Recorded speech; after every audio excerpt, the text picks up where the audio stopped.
with your mask on and have the Ask a Master Gardener sign there. And I always get questions when I'm out there.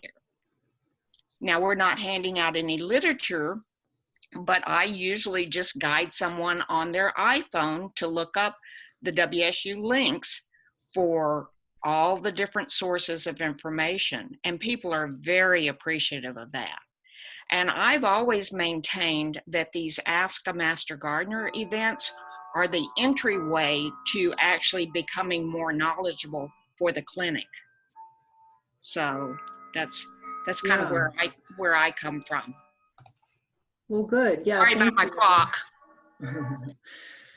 That's all right. Well, good. Thank you, Marilyn. Yeah, if you can remove that restriction, it sounds like there's, you know, some people have more flexibility on Sundays than others. So, and one of the things you missed, Marilyn, before you got on was that there are no volunteer requirements for any Master Gardeners, be it certified or interns. So in terms of hours for this year, the interns aren't going to be asked to even submit any hours due to COVID. But we're still going to encourage, you know, as much participation as possible, but there's no requirements, no formal requirements. Yeah, I think that's great. And now myself, I'm still recording just because that's who I am. No, and I think we all should, especially during, we need to be recording our hours. Okay, so anything else before I'm going to share my screen with some clinic information. That's the plan right now. We're going to spend let's spend about 15-20 minutes on this, but we'll see, it might go longer. I don't want to keep you guys. Let's try to wrap up by 11. And if anyone needs to jump to leave before 11, I'm recording this session. Okay, so you can always go back to it. But the goal right now is to show you what's been happening in our plant clinic. We're not physically open, but we are working with clients that call in and email us. I shared one with you a few days ago that Bob had responded to a client, and I wanted to share that correspondence so you got a sense of how we like to respond to clients. So that was just one example. And I would say in a typical season, we get hundreds, thousands of interactions with the public in terms of how we give out science-based methods and management. So let's see. So for starters, I'm going to share, bear with me here. I'm just going to share our clinic email, our website for our diagnostic plant clinic. Can you all see this? Yes. Okay, so this is our webpage. It's a work in progress. We're migrating over to a new format. This needs work still, but at least it's our forward-facing, one of the things that we can share with the public so that they understand our services. So in this yellow box here, it explains that our in-person clinics are closed. Folks in the community can email us to our plant clinic email address. And then you scroll down a little bit here and it talks about how to bring a sample in. So currently we're not accepting any live fresh samples, which makes it challenging for us to identify some of the things because we have to rely on photographs. But what we've been learning is that gardeners are learning how to take really good photos, I think, to zoom in on those plant problems. So anyway, this is a site that you guys are welcome to play around with. I'm going to click on this intake form. Let's see what happens. Okay, so this takes us to the form. You guys maybe remember seeing this way back in the beginning of our training, I shared this form with you. This is our biggest form, meaning our most detailed. It's a 4-page form, and this is what a client would typically fill out when they come into clinic. A lot of times they come into clinic and we don't have a master gardener on duty, and then they would fill this out and leave a sample, and then the next day, or whenever the next volunteer comes into the plant clinic, they would pull this paperwork up. They'd read the details about what's been filled out, and then hopefully they'd look at a sample that's attached to this paperwork. There's not always a sample, but this is our starting point. So currently with COVID, we're doing all of this via email, and customers aren't really filling out the form per se. They're mostly just corresponding via text and an email. Would you guys agree, Jeff and Bob? Yeah, I think the form, as I understand it, then they print this off of the internet and fill it in themselves. You can't fill it in on the internet and send it electronically. Not yet. That's something we did have people think that they could, and when they didn't, then it was frustrating. So that's a point to make. Mm-hmm. But it's not really happening now anyhow. We're, like you say, we're going on photographs and phone calls. There's nobody coming into the clinic, and there's nobody going out to people's houses, and yeah. Right. Well, even when people walk in, this is a form which most of them, in my view, don't fill in. They tend to want to pose a briefer question. And of course, if there's somebody there to ask them questions, you can get the information on a much shorter form. Right. But when people do fill it in, it's really very, very useful. Right. But on the way things are going now, none of the ones that I've dealt with on the internet or on the phone, of course not, but nobody has tried to fill in a form or submit it. Right. Simply tell us what they think their problem is and maybe send a photograph, and then actually the process works quite well because you can write back to them and say, I need this information and that information. And you have a dialogue. There was one in the last couple of weeks, I think we've gone back and forth about 3 or 4 times. Mm-hmm. And I'm going to show some of those examples here.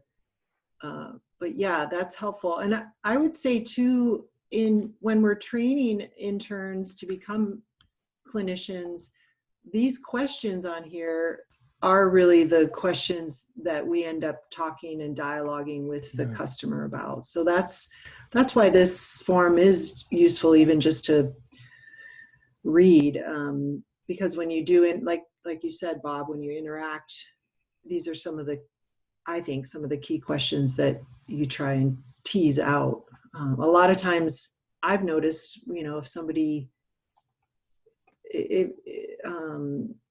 I guess number 18 here, have you used any weed killers? Or number 19. Or has your next door neighbor. Yeah, right. And a lot of times people will say, oh, I haven't used any products, except weed and feed. You might get something like that. And then that helps you take the conversation to the next level. So yeah, I just wanted to share that. And in this form as well, there is on the last page, we write in our diagnosis, but more common, this is all happening via email. I just wanted to share this form. As you noted before, we're relying heavily now on photographs.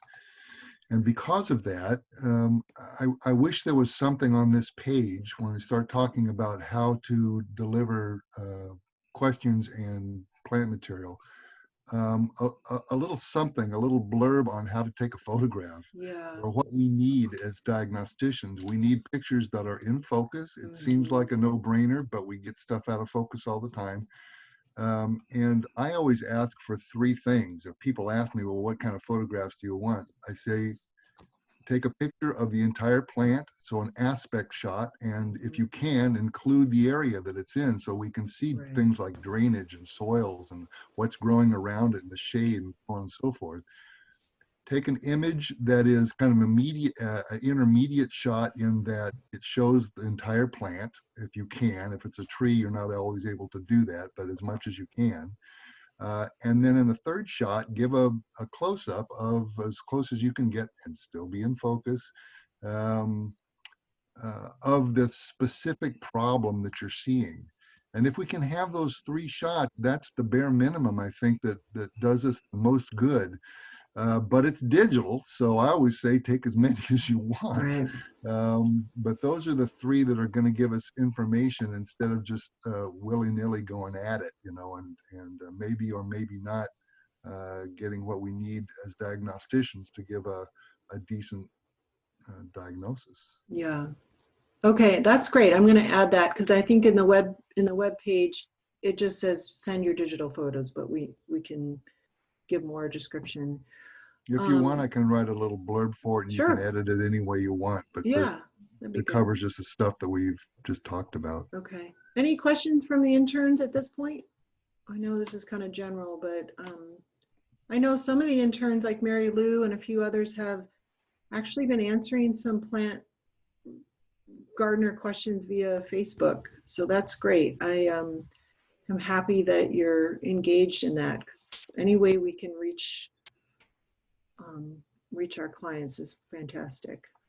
And as interns, if you have questions, know that Bob, myself, Beth, we're resources for you. Not only can you go on the internet and look up things electronically or from books, please consider us resources too. And you can always email us if you have a question or you need some clarification or you haven't got a clue. Yeah.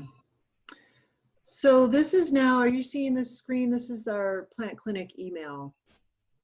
I showed those tomato photos a little prematurely, but I wanted to just, we're going to talk about that issue. Jeff is going to explain that. And then Bob, if there's one in particular that you wanted to cover, we could do that. So for the group, this is our email for clinic. So folks will send us all kinds of questions. You know, let's see.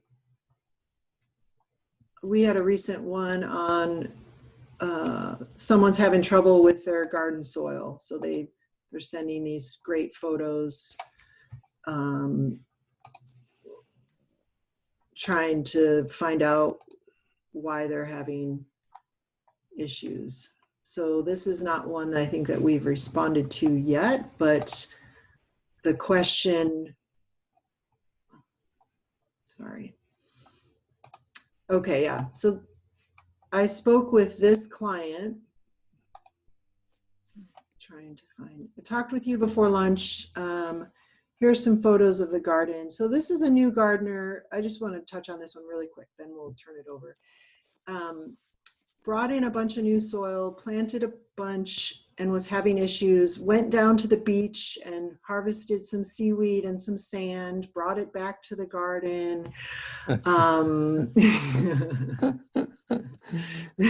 Bob is laughing. Anyone else, anyone done that? Added seaweed or kelp? No, it's not a bad, I mean, the Irish lived on it for a long time. Yeah. I mean, it's a reasonable thing to do at some level. Yeah. So this is just one example of this conversation. You know, I ended up advising him to potentially do a soil test just so he could find out a little bit more of what might be going on. So that's just one quick example of some Well, photos. I mean, the things that you're showing don't look so bad. I Yeah. mean, at least as far as I can see. I agree. Um, And but that's, the soil looked like it had a lot of organic matter in it. And so go ahead. well, yeah, no, you're right. And that's why I guess this is an example, having the phone conversation and hearing from the client, and they said it's just been a disaster, and things are just, nothing's going well. And, you listen. So you're a listener to these gardeners, and then you say, well, send me a couple photos so I can really get an idea of what's going on. So that's why, again, the photo really helps, especially when we can't meet in person. But he did tell me that the soil that he brought in it's got heavy amounts of organic and carbon, kind of on the mulchy side of things. It may have too many wood chips in it. Mm-hmm. The one thing with the seaweed, of having done it, a friend of ours used to do it up on Point Roberts, and I used to do it at the Robertson Roadhouse. You'd harvest it, but you've got to rinse it off, get all the salt off. And I think if you use it too soon, you're bringing in a lot of salt. Mm-hmm. But there's another lady that lives down the way. She's got a chain link fenced in area where she harvests seaweed off the beach, throws it in there, and lets it compost and let the rain wash all the salt out before she puts it in the garden. So he may be using it too soon without rinsing it off. Mm-hmm. Okay. That's And helpful. I think that when something like that comes in, invariably I want to talk to them and ask them more questions, Mm-hmm. because I think he did a very smart thing in taking pictures on an overcast day, so they didn't have contrasting shadows. We can see a lot more as diagnosticians that way. But we don't know the orientation. We don't know what kind of sun it gets. We don't know what the watering's been like. We don't know. There's a lot of things physiologically we don't know, except what we see in the images. And so more questions along those lines. We look at this picture, and I agree with Bob. The oldest foliage is burned, but if they're transplants, we don't know if they're transplants. We don't know if they're direct seeded. We also don't know how long those plants have been in. If they've been in a month and they look like that, not so hot. They've been in a week and look like that, so what? Yeah. So, but this picture is kind of cool in that you can see that the initial leaves are damaged, but the new leaves are full. In here, yeah. I agree. Yeah, for sure. Newest foliage comes out kind of light. So it's been a month though. It's just sitting here. It's been a month of that's a problem. But at the same time, it's not. There's no signs of poor nutrition, or maybe I'm wrong, but there's no yellowing. There's no. Well, what was the one that had dill or fennel? Or this one. Yeah.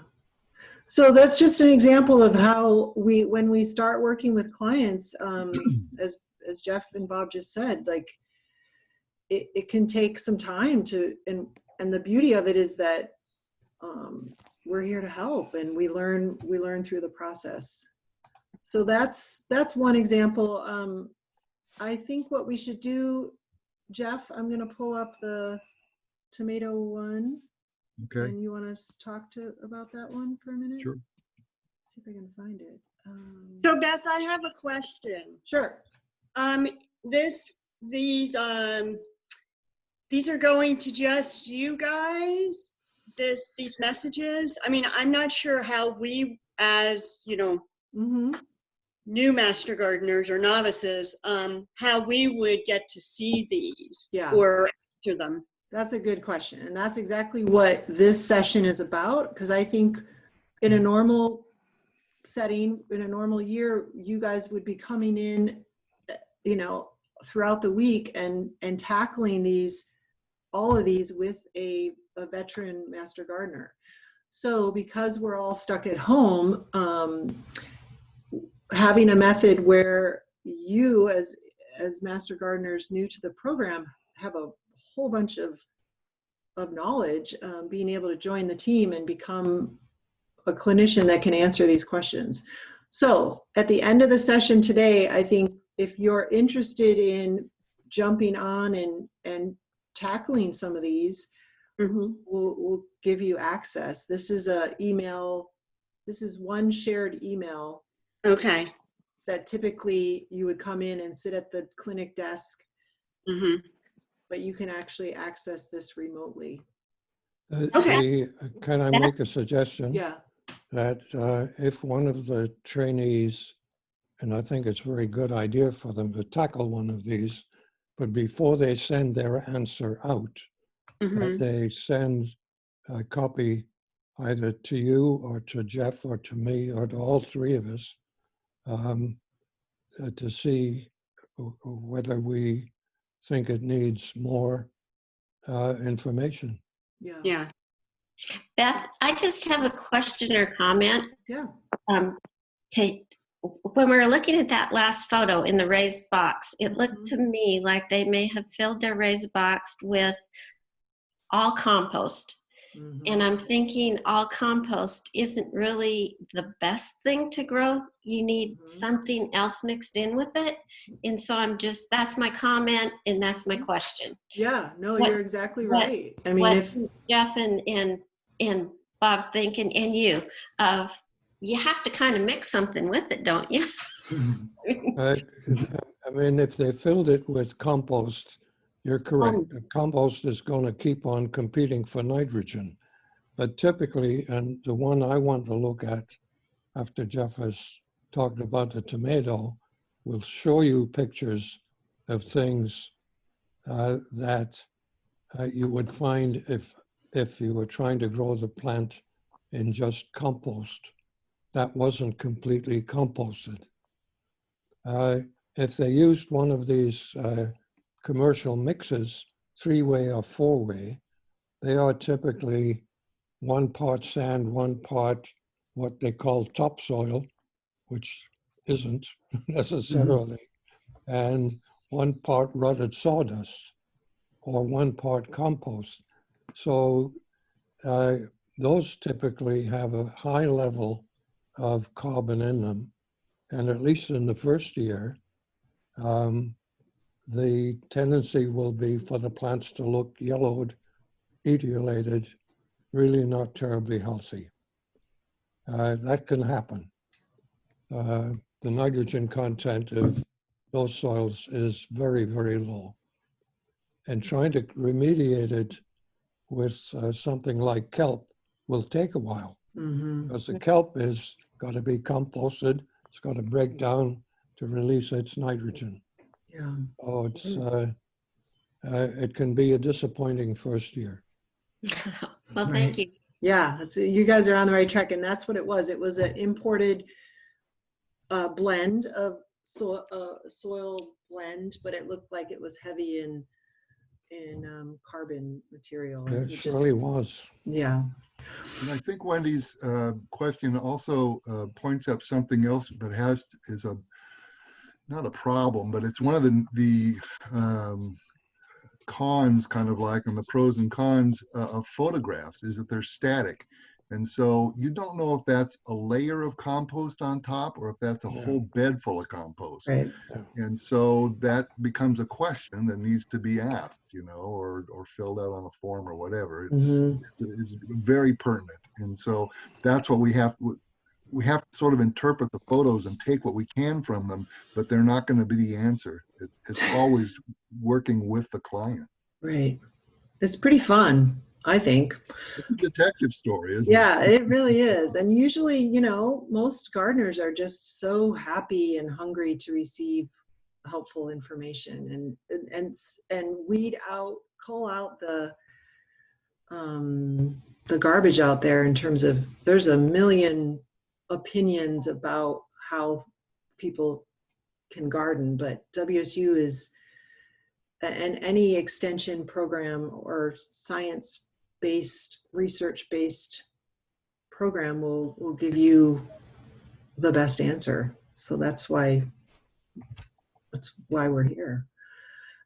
Okay, so Jeff, this. One of the things that too, Beth, is that there's a couple of sites that you can go on to that are Mythbusters. Oh yeah. That do an outstanding job.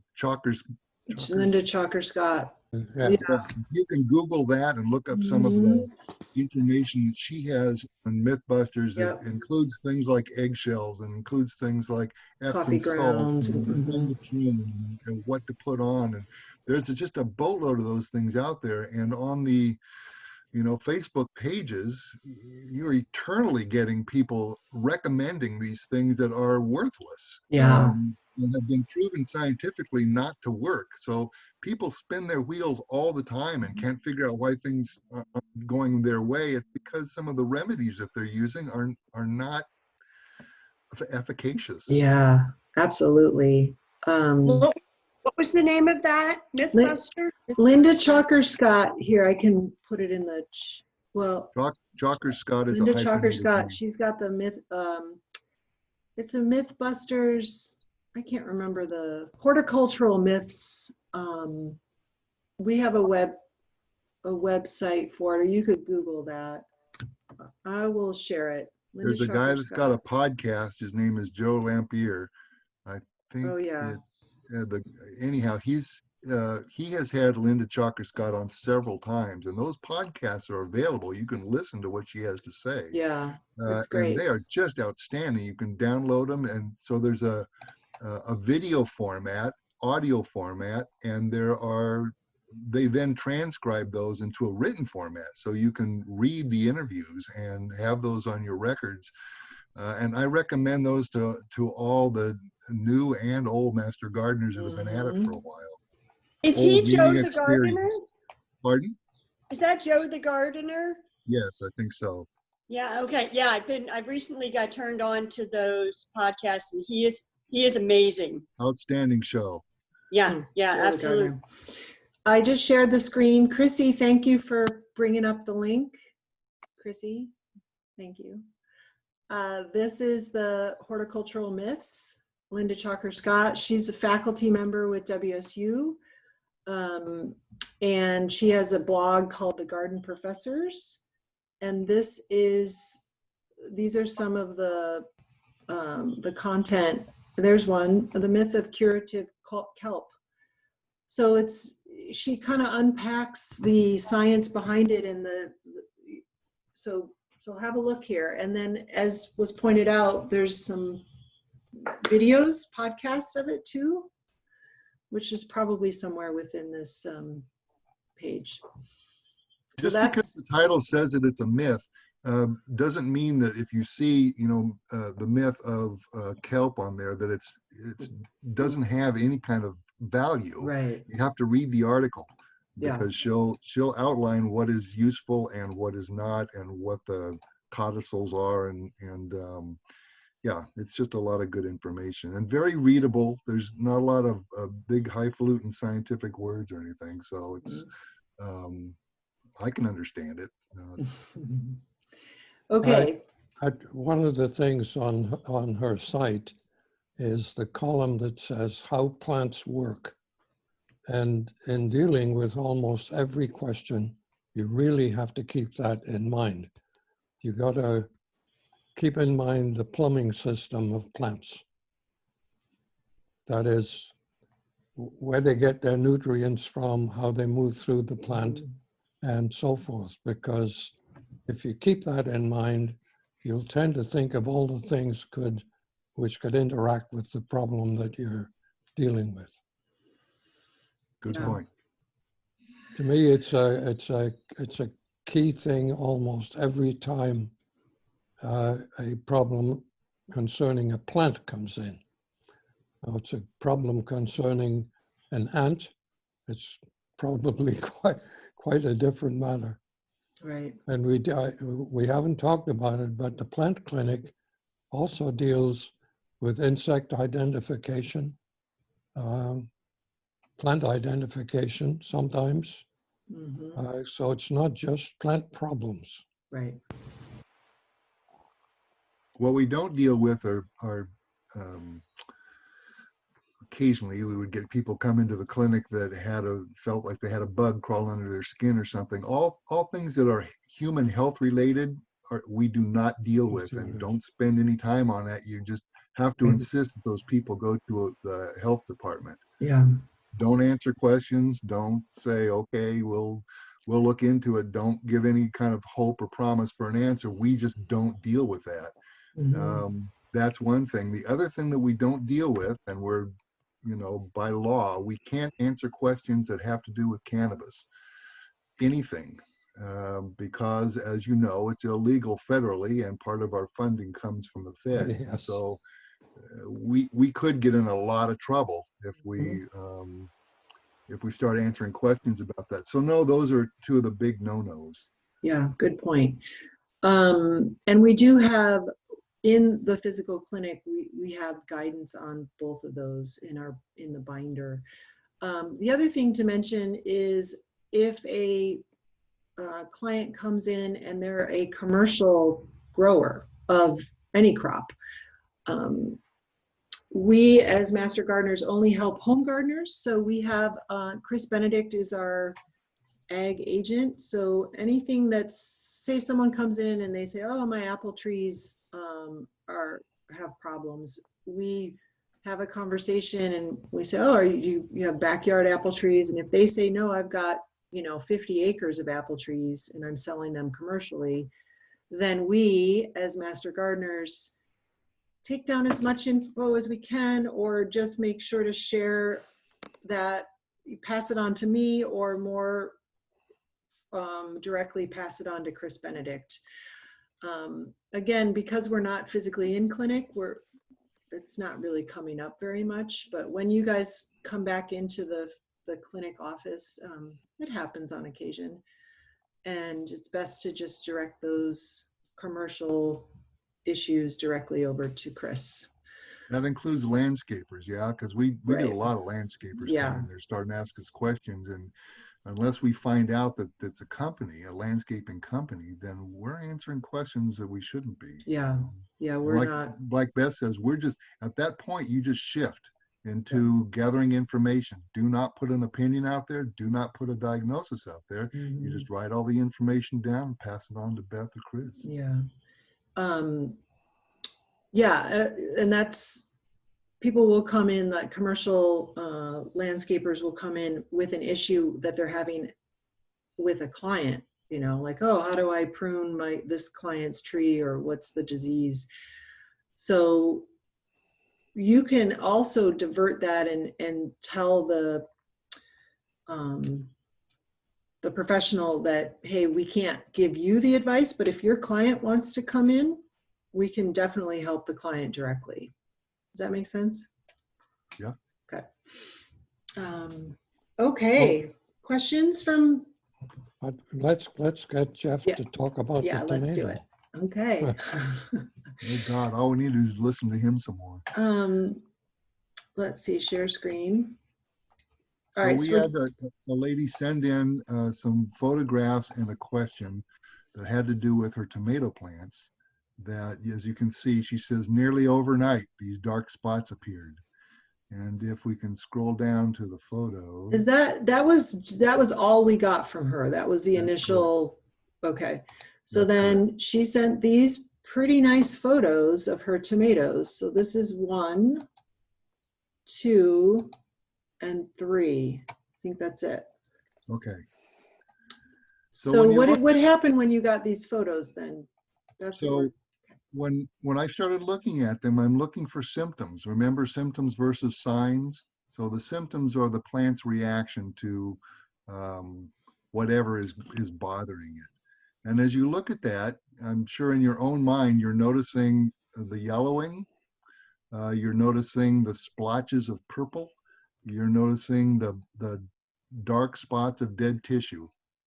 And that kind of like was giving her grief, and the speed with which it was happening. This happened, I forget the date, but it was when we had some cold weather there for a while. Not that we haven't had a lot of cold weather, but we had some cold weather.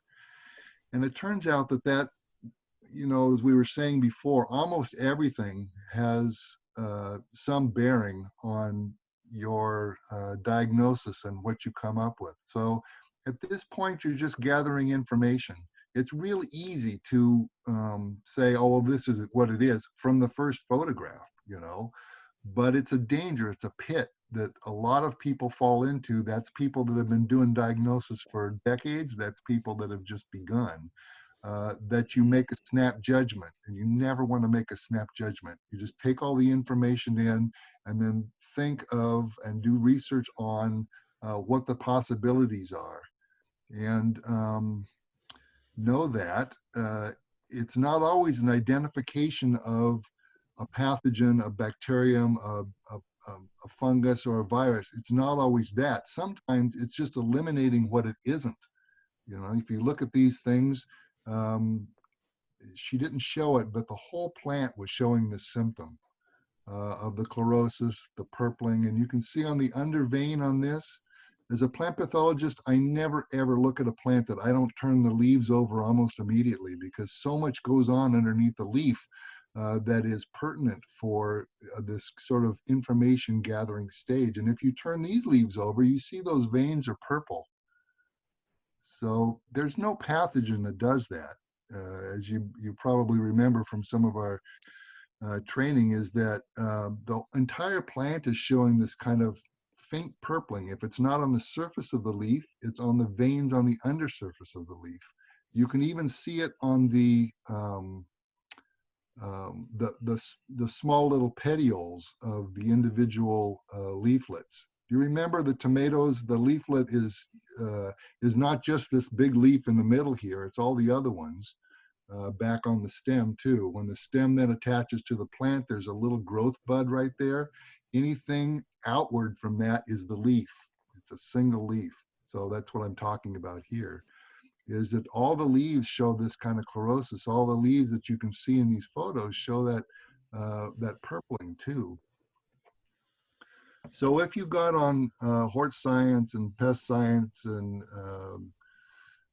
some of the other sites, or if you give Bob or Jeff or Beth a call, or you start looking at your resources, you'll see that there's no individual pathogen like a fungus or a virus or a bacterium that causes this. Because it's on all of the plant, and because it is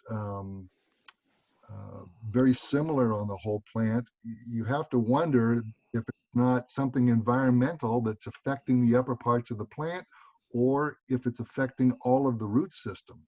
And so because it's affecting all of the root system, you see it on the entire plant.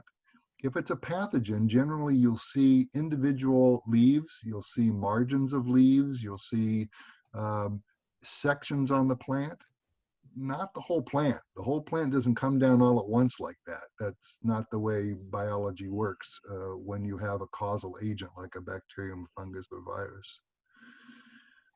So what are we left with? Well, if it's affecting the plant all at once, you got to wonder about the roots.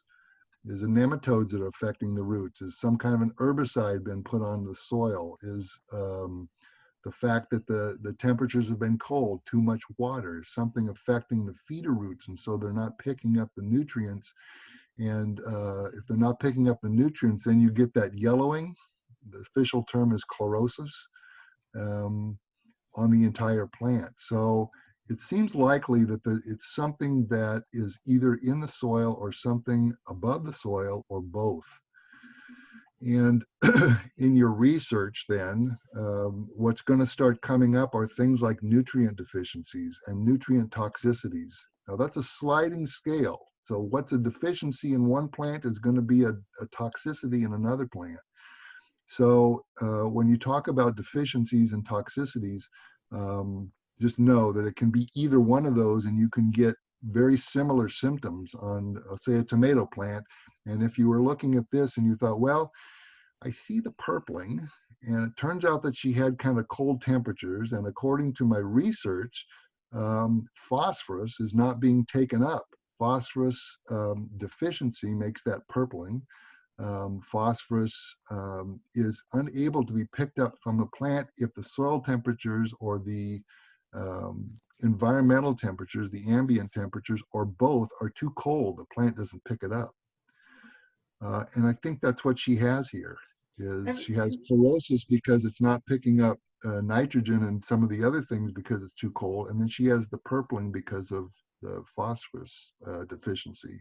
Beth? Question. So all of that, taking all that in, if I was a new plant clinician and I got these photos and I got this brief message from her, I would spend a little time looking at it, teasing out what I think it might be, as you've just explained, but then I would call or email the client and ask all those questions that you just brought to the surface. Is that what happened for you? Did you interface with the client? I did. I called her immediately because, as I said before, with the raised bed situation, I've always got questions. And in truth, it's hard for anybody, whether you've got a 4-page form to fill out or you're talking to an individual diagnostician. It's hard for anybody to cover all the bases, and things that they may not consider important could be very important, like the temperature of the soil. So you tease out as much information as you can without coming up with an opinion, and you get all the information that you can, and then however that fits into your research on the cause of the problem. And one of the things I'll just mention is that that intimidation factor, like even if you don't grow tomatoes and you're going to respond to this client, you're not a veggie gardener, you at least know the physiology of plants so that you can ask those good questions. You know, a lot of times we think, oh, we have to be an expert, but we don't. We just have to be kind of a generalist and make sure we pull the information and get the big picture. And then you can use your resources to hone in on and learn about the issue. And That's you know, when you look at the plant and you don't see things like dead or dying spots, one leaf does not make it that's the causal agent. So it needs to, symptoms would have to be all over the plant, you know, for you to be concerned on whether or not it's a fungus. So are there spots on it? Are there little halos around the spots? Are they brown spots? Are they black spots? Is it distorted tissue? Is it mosaic tissue? It's all these kinds of things are observational. You don't have to plug them in anywhere. You just make those observations, and then through your research, you'll be able to find out what your observations, the slots those observations fall into. And if they don't, please don't think that you have to come up with a diagnosis and that you have to contact these people and tell them this is what it is, absolutely positively. You can say, I don't know. I say it all the time. And I say the mantra that we have in clinic, if you don't know, that's the answer that you give. I don't know, but I can ask other people and see if I can't get a consensus from others. And that's when the rest of us as resources and books and things like that come into play. It's much more important that you give an accurate answer than a quick answer. We like getting back to people as quickly as possible within a couple of days anyhow, but it's much more important that it's accurate. You don't want to be telling them the wrong thing. If they move on that and they put some sort of a control, something that was based on a true diagnosis that took a little bit longer. Yeah, and that's so I just shared the HortSense screen because this is a good first step. Should we go into the tomato section on this, Jeff? Would that be helpful? Or? Yeah. So are you all familiar with HortSense? Have you gone to it in the last, some yeses? This is our, one of our really good repositories of research-based info on all these different topics. So I know I've shared this with you. It's in all your curriculum material. It is a great a great tool for us. And it's not just for master gardeners. This is for everybody. So whenever you use this and share it with your clients or your friends, let them know they can go to it any old time. So we're going to go to vegetables. I'm just going to click on this. And then one thing about HortSense is that it's limited. Look there's only this many vegetables that they're covering, but there's a bunch of other resources out there. Not quite sure why there's only this listing, but is tomato there? Yeah, there it is. So we'll go to tomato, and then within tomato, they give all these diseases and all these insect issues. So one thing about HortSense is that it's, I guess there's definitely biotic and abiotic issues that they're dealing with here. So let's just go to physiological leaf roll for starters. So this is one. Well, Jeff, do you want to take over from here? Well, the one of the drawbacks in any kind of a pathological diagnosis is that when it comes to toxicities and deficiencies, boy, there's a huge range even within a single crop, say tomatoes. There's about 4 or 5 different things that could be phosphorus problems. There's 4 or 5 things that look just like nitrogen too. So it would be through your questioning that you would come up with the fact that they have cold temperatures and that the entire plant looks this way, and you can kind of narrow it down that way. But in some cases, you'll come to the point where you may have a couple of pathogens, you may have a couple of physiological diseases that they look exactly the same. So that's what you tell the customer, that that this is as far down as we've got it narrowed. And one of the nice things that Hort Science has is that they will say, they give you a little word blurb.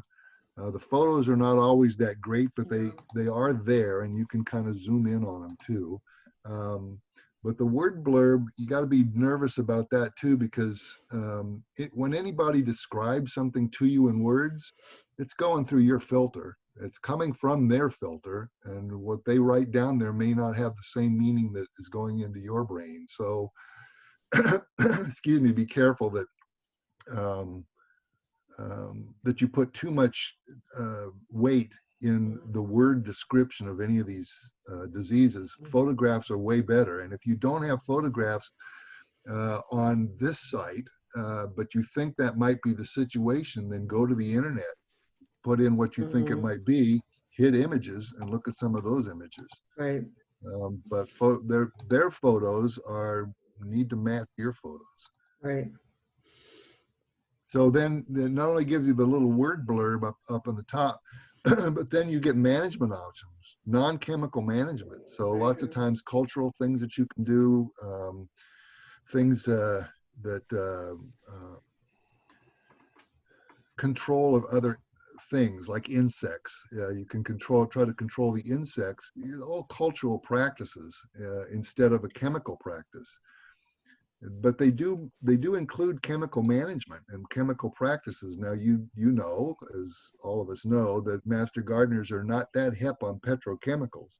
But under the chemical management, they include other things that are not petrochemicals. Just because it's chemical doesn't mean that it's necessarily comes from a petrol place.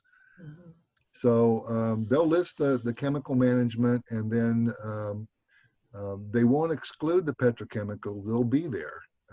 But I always emphasize that try cultural practices first, try non-petrochemicals first, and then if there's no other options and it's okay with you, follow the labels and apply what you have to apply to control whatever you're trying to manage.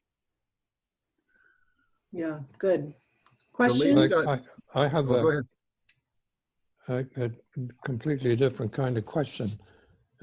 During the course that the new people took this year, you did include a sort of weekly problem to solve. And I wondered to what extent they found that useful in terms of knowing a little bit about how to go looking for the answer. Anyone want to chime in? Do you remember those? It feels like eons ago, but you got an email, a weekly email, which gave you a scenario of a problem, and then you were given a couple links to look at resources for solutions. And that was basically to show you how to practice sleuthing out good info. Nobody remembers. I found it helpful, and it forced me to go do it. Yeah, good. Yeah, good answer. It was nice to be able to go in there and use the resources that were supplied within Wazoo, but then there was that one about the tree that you sent out that we had to go out on the general internet in order to find what was going on. And I'm finding as I go in there, even though with what you're sending out recently about plant identification, I'm finding I go out and I find other horticultural master gardener programs, Oregon State Unit, UMass, there's so many other resources out there that, you know, we find them, we can bring them back in and exactly can help build up our resources. And I think what Linda's saying too is it really gave us the tools to be able to go out and do a search to find the appropriate identification of whatever the problem may be.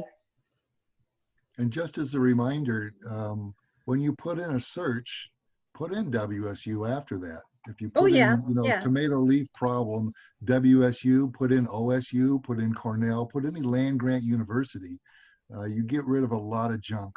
Yes, absolutely. And a lot of non-useful information from people that should not be answering questions like that. Right. There was an example this week about the cabbage aphid, which really wasn't covered within the Wazoo stuff. I had found it somewhere else in one of the other programs. Yeah, that was, Bob, that was the one that you responded. That was a client issue. Unlike what Jeff said, the pictures were not particularly helpful. Should we go to that one? Is that one that would be valuable, Bob? Yeah. Okay. Just one more thing on on the phosphorus thing. That clears up when the weather warms up. So that's the optimistic news that you can give to the client, is that you should see the newest growth that comes out when the weather warms is going to be normal. And tomatoes are pretty vigorous, and so it's probably going to outgrow that. And this was your response. Once the weather warms. And so, you know, you have to be a little bit nervous about planting tomatoes a little bit too soon. You can get this kind of a purpling of plant. And it can be a lot purpler than that. It can be, I mean, violet. This is Jeff's response to the person with the tomato issue. Did you hear back from her at all? Yeah, but I did. I think we had another some more interaction too, and I said, okay, you know, let us know. You know, okay, if you think about it, and because we're interested, and I think that gives them the feeling they're not out there alone. That if they have more problems, they can contact us if they want, and isn't that what we're all kind of after? You know, yeah. Answers that we can, and someone that will back it up and say, if you have more problems, let us know. Yeah. Okay. Thank you. So, Bob, shall we pull up that cabbage one? You already shared it, but yeah, if you want to. Unless there's another one you'd rather. Well, the one that I would have preferred is on my email, not yours. Okay. Well, that was before we had access to this. Right. Well, then why don't we share, why don't we go to the one that I had shared with everybody. Hang on, it'll take me a second here to get to that. How's everyone doing? Is there other questions we can cover while I'm pulling this up? something that I didn't talk too much at the beginning is that lots of times for the new students that are coming in, I will say to them that you are not, there seems to be a sort of a resistance a lot of times for science, because science can be overwhelming. And if you take it step by step, and if you gather information and then work on the information and how it applies to diagnosis, and then know that you have people with experience. Bob's been at this for decades. I've been at this, well, not decades, but decades. I've been at it for decades, and set up diagnostic clinics for people and things like that. You're not expected to know all of that stuff, and so you do come with a wealth of knowledge. And as Bob said, we learn all the time. We as diagnosticians with experience in diagnosis learn from you folks all the time. So don't think that's a one-way street. And yeah, there's no such thing as a dumb question, so ask whatever you want. And in time, you begin to gather more and more information. You'd be shocked at how many times we get the same question in at the clinic. Yeah, so it's true. Some of the basic things like powdery mildew, aphids, you'll gain experience very quickly with them. Yeah. Okay, so I'm sharing the screen of this client, Heidi, and her photo. It's a good photo. It's the only one we got though, right, Bob? Yeah. Okay. So and then when you try to blow it up, you really can't get any definition at all. Yeah.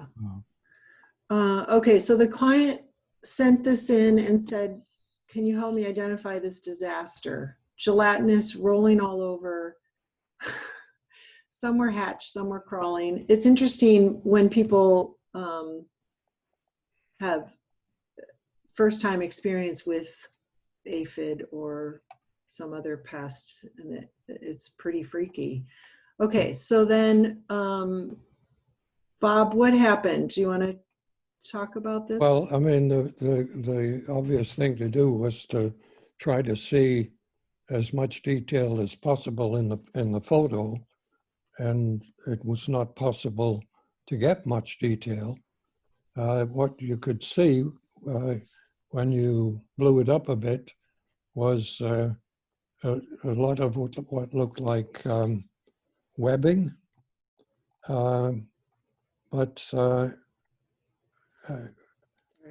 really not well defined. What are you going to do? I'm just going to save it and see if I can blow it up. Sorry.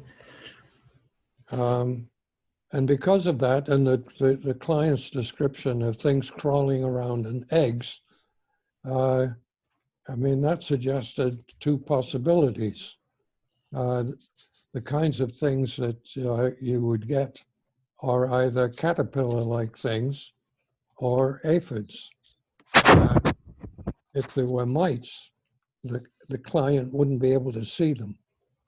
They're basically invisible to the naked eye.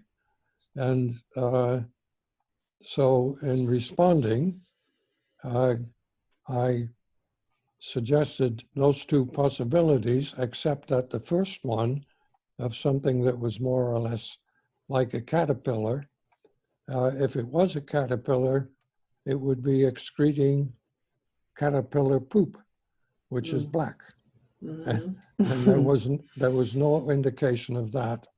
And the eggs that were there were rolling around, and that made it more likely that it was aphids, because aphids produce 3 or 4 eggs a day, and they're all over the place. So what I did was to find 2 sources, one describing the cabbage caterpillar, and the other describing the kind of aphid that's most common on that kind of plant. Unfortunately, as far as I understood the client's input, they'd gotten rid of the specimen. So there was, I just figured there was nothing more to do with that specimen. They pulled the whole plant. Yes, it Yeah. took the whole plant away. And the other thing, they're spraying with neem oil. I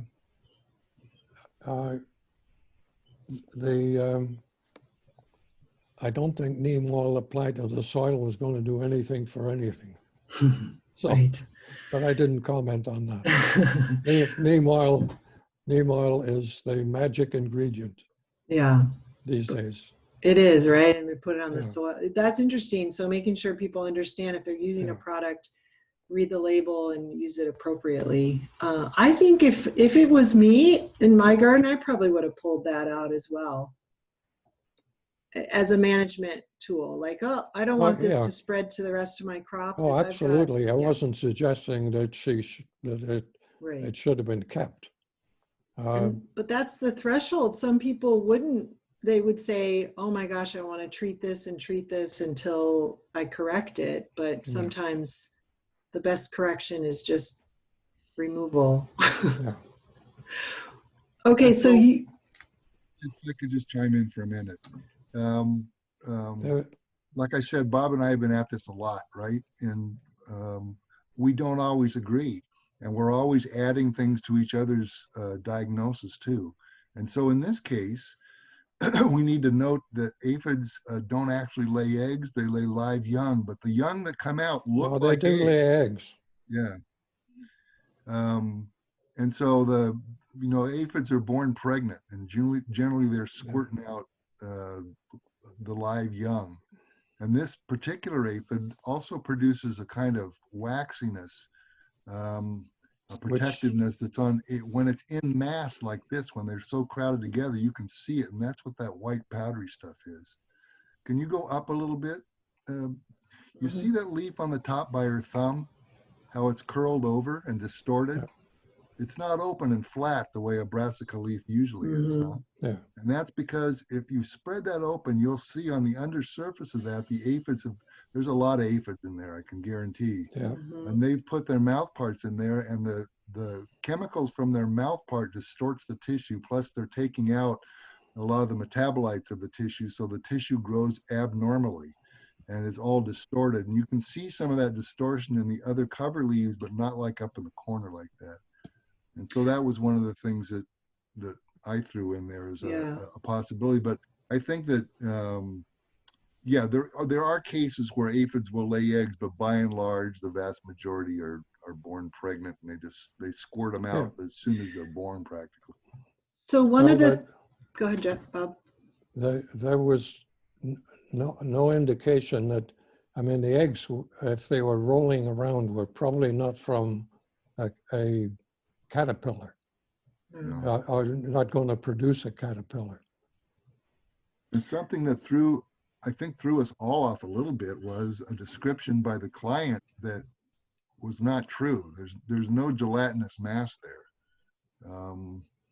but that's the way they described it. And that's what I was saying before, is that how people describe things are not the same way we describe things. And so we just have to look at that and know through experience. And I was able to spread that and get that closer, and I could see that they were aphids. Yeah. I don't know. Well, I couldn't get it to enlarge to the point I could see anything. It pixelated pretty quickly, and so that doesn't help so much. But, so one of the things I wanted to point out in this response that Bob provided is that he gave two really good resource links for the client. So this PNW handbook link right here, I'll click on that in a second, but that's something that you guys have practiced with, and it's really one of the best resources. We mentioned HortSense and PestSense. This takes it to the next level. So the PNW handbook is all online, and he provided this direct link.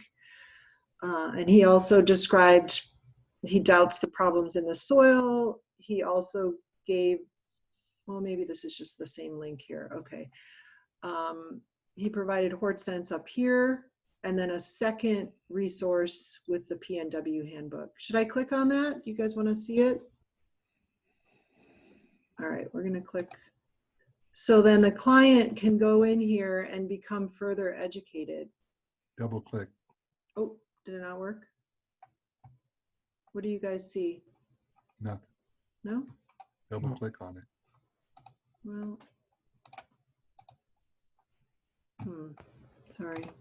There's a bunch of pests.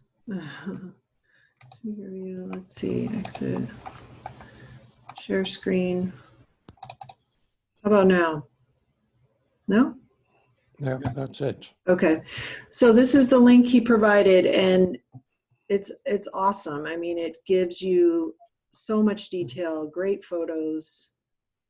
Bob, anything more you want to say on this? Yeah, the content of these books is really one of the best resources you have, but mainly they are produced to support the agricultural community, although they do include indications of frequently of what a homeowner will do.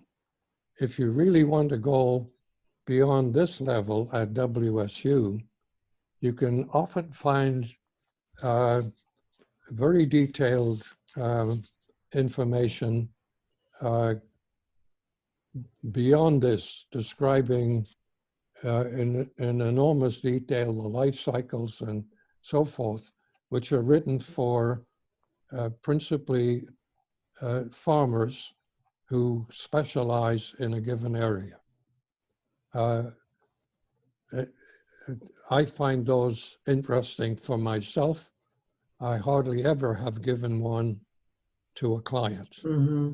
Because? Because, except in the case of a client who, for example, has fruit trees and really wants to understand fully how to, say, control codling moth, then you can get a certain amount of information here. You can get information on hot sense, but you can also get information that's provided to the orchardist about the control. And this can give a person who's really interested in it a sense of what the challenge is going to be for the homeowner to control that insect. Mm-hmm.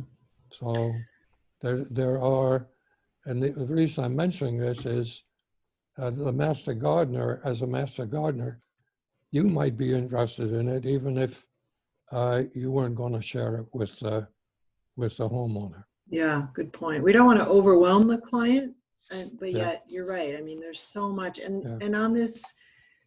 Can you scroll down on this Yeah, one? Sure. So biology and life history, monitoring, management, biological controls, cultural controls.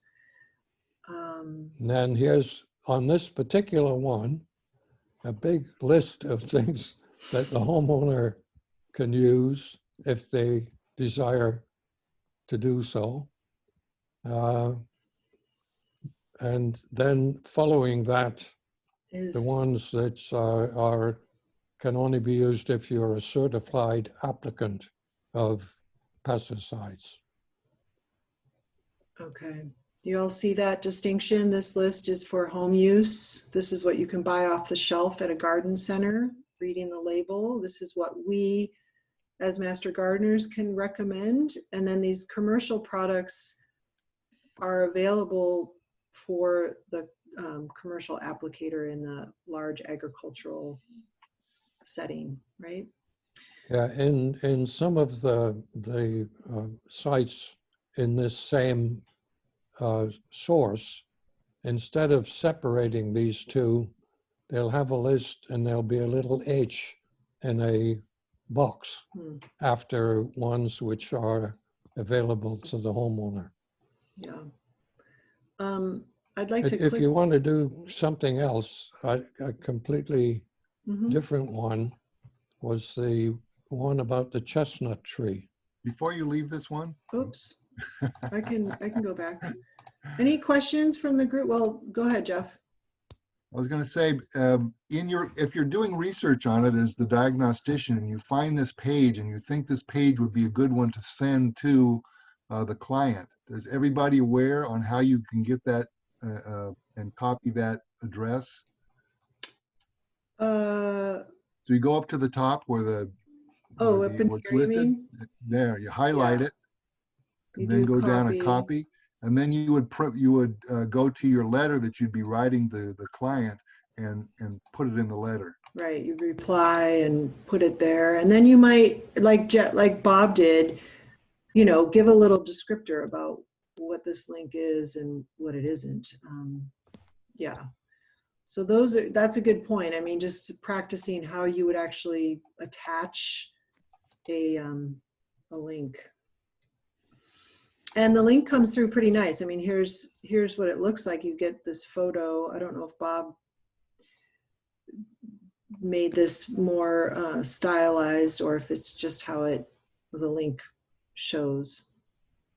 It's a great resource. So, and there's all of these other crop pests and diseases over on the right here. Actually, these might all be pests. Okay, how's everybody doing? Any questions? I know this is a lot of sitting and listening. Anybody? It's 11. It's a 10 after 11, and we should wrap up here shortly. Bob, do you want to cover one more? The one about the chestnuts. Okay, is that in the Master Gardener email? Yes. Okay. What is that?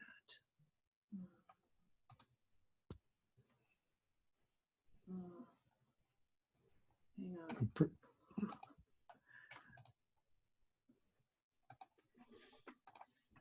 Okay, here we go. I think. Share. Sarah, is that a static photograph of you? Yeah, I think it is. Okay, Bob. Can you see this screen? Yeah. Oh, it's Chestnut. Was this like a week ago or? Yeah. Shannon, does that? Oopsies. No, Shannon was. No, it's not her. That's this. This was one that it would take a long time to talk about, but Okay. basically, Good photos. Yeah, the photos are very good, and it's keep showing some of the photos. Okay, there's that and that. It I looks mean, like only two. Yeah. Tree in trouble. Carlene Cockerell, Jean. Tree in trouble. Could that be it? Yeah. So Bob, it's a chestnut tree. I'm trying to kind of find that issue. Well, the thing was that the question was, and we can drop it, is people had bought 2 chestnut seedlings and knew the name of each of them. And the question was, would they be able to fertilize each other? Oh, okay. Here it is. And it turned out, I know nothing about chestnut trees. Okay. So I was starting, as you might, that's why I'm bringing it up, to look for information about, and it turns out that there's some excellent sites with enormous detail about the genetics of chestnut trees and their ability to fertilize each other. And it turned out that one of them, the pollen was sterile, which would mean that the one with the viable pollen could fertilize the sterile one, but the sterile one couldn't fertilize the viable one. So they would only get nuts on one tree. Could the viable one fertilize itself? They're not very good at that, apparently. And the answer was that to get another tree with viable pollen. Oh, huh. So, And it, Washington Chestnut Company is a local chestnut breeder. yeah. Yeah. Well, And apparently he also does grafting. And so if you wanted to, you could graft male branches onto the female tree. You wouldn't have to buy a new tree and have a space for a giant, another chestnut. No, I mean, if they did that, it would be still trying to fertilize itself. If you have different tissue that you grafted onto it, if you grafted Yeah, on, I mean, they as long as they put a different viable pollen producer. Yeah, Right. this is a tremendous source of information about chestnuts and how I'm not sure that's the particular piece of the site I was at. Okay. Um, But this But- is local. This is the Everson. but it was interesting to find out quite a lot about chestnuts that I didn't know. Right. So that's the point, is And that they had a complete thing oops. showing all the different combinations of trees with viable and non-viable pollen and how they could fertilize or not fertilize each other. Yeah. So then, Anyway, yeah, that's an interesting one. And then the nice response that you received back. Thank you for your time and expertise in helping, or maybe that's, thank you. Yeah. So, yeah, it opens up a lot. Does anyone have questions? It sounds like, I mean, we're just scratching the surface, really, but if you want to help with tackling some of these clinic questions, I think that's one of our next steps. Bob, go ahead. Well, for a way in which the new people can quickly review, I again refer you to the Reader's Digest. Yeah. Which is a compendium. I mean, there's a lot of other stuff in the Reader's Digest, but the stuff that Jeff wrote about what came into the clinic and the other one describing a problem that came in and what the solution was, they may find very interesting, because there's a whole bunch of things that are dealt with that are they're not just problems of plant pathology. Mm-hmm. It's true. Yeah. Here's an example. This plant, this is in bloom right now. I actually saw it on my run yesterday. And this person is asking, can you see this? Yeah. She's got, oh, look at her old yardstick from Pittsburgh Paint. Oh,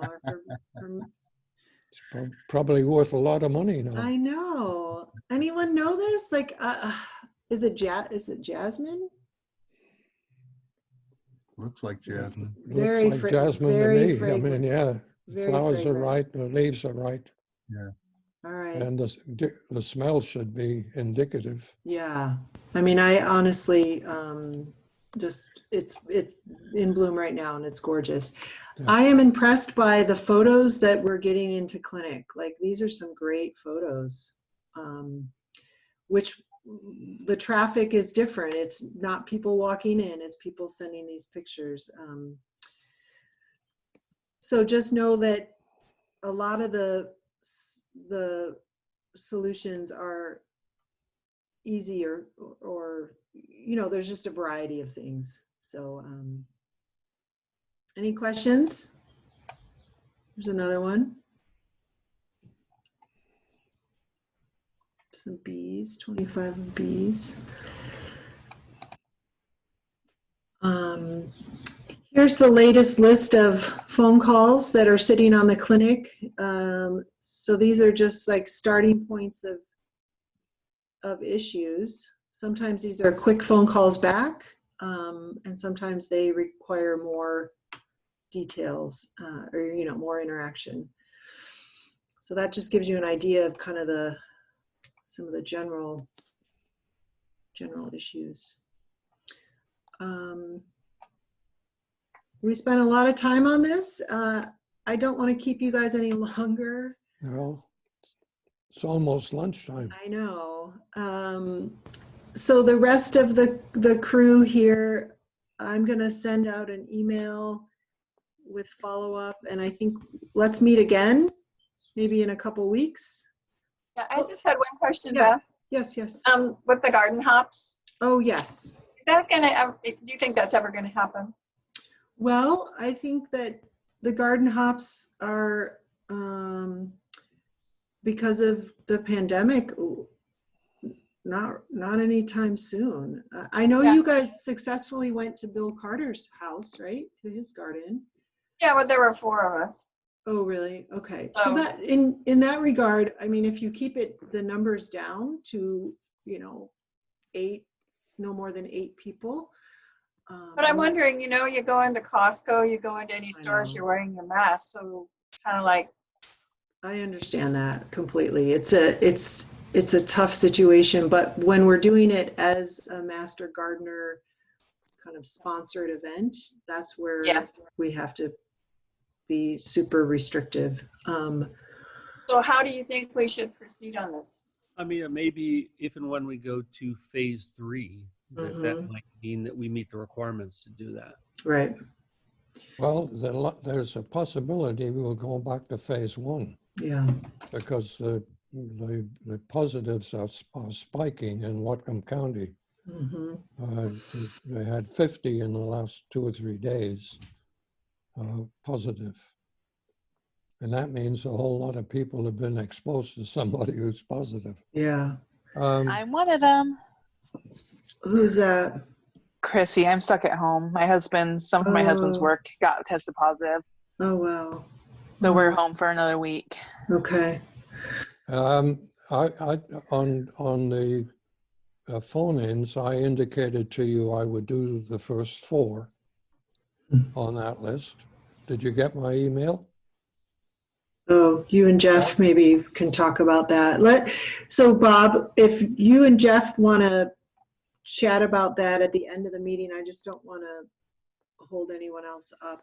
So Mary Lou, just to wrap that up, I think we're going to have to just hold off on those garden hops. And even at Hovander, we have to be really diligent about social distancing and cleaning surfaces. I want you guys to participate in those things, but we just have to be patient. Yeah. Did anybody else get the postcard about the Asian giant hornet? No, you got something in the mail? Yeah, I got a pretty good sized postcard, and now I couldn't find it, but yeah, it was about watching out for it and what to do if you see one. Do you live in Blaine? Linden. Okay. And did We it got come? that too. You got We got one? it too. Yeah, it's from the government. And Uh-huh.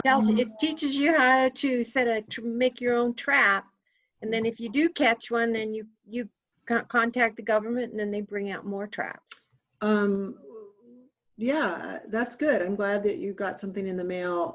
It maybe was from WSDA or Yeah. USDA.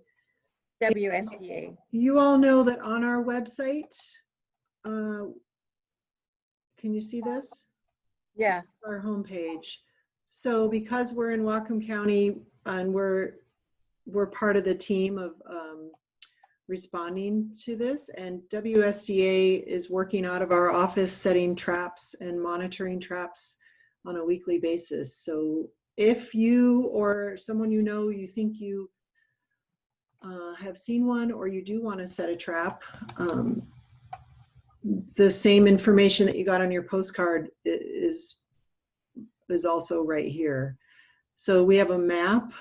We've had a couple hundred people submit potential findings of the insect, and yeah, this is where you would report to WSDA. But just know that this is we're doing our part locally. How many positives? Just 3. the ones from 2019, and then the most recent one, which was in the news, that was found in Bellingham. Did you all see that? That was probably in this news release. But the majority of the reports have been false.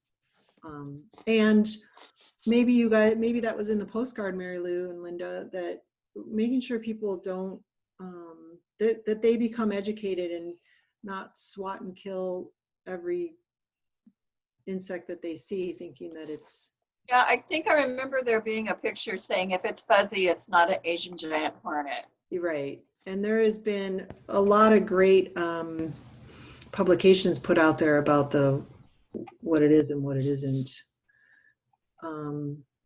So there's, the first sighting was in Custer, May 27th of this year. So you guys are on the front lines of making sure folks in the community are well educated. We have a Whatcom Ag Monthly, which is a newsletter that's put out by Chris Benedict. This is the most recent article that was written about it. So share this, read it. We have a fact sheet on it right here. So there's no shortage of resources, and making sure people don't get misguided, because there's a lot of, calling it the murder hornet is the first negative thing. Well, that was what it was called in Japan.